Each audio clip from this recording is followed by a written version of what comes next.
Peace be with you. My name is Vicar Noah. We are in the beginning of our new series on ecclesiology, Upon This Rock.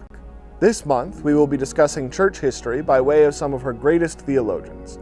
In this week's discussion of the early church, we will be taking a look at James, the brother of Jesus. That's right, Jesus had brothers. Mary and Joseph had other children.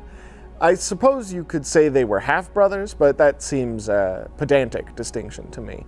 James became one of the foremost leaders of the church in Jerusalem in the book of Acts.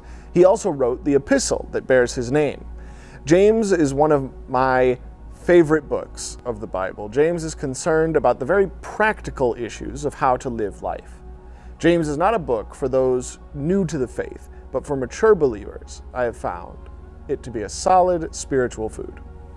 The reason I say it is not for those new to the faith is because James takes faith in his brother Jesus as a given, as much a part of him as his nose or his toes or anything in between.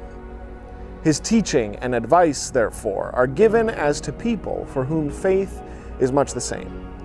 James writes especially about the way Christians talk, that we ought to be encouraging, loving, and charitable in our speech. The tongue is the rudder of the ship that is our person. I will encourage you also to always be mindful of the things you say. May your words be full of faith and love as of Jesus. Grant this, Lord, to us all.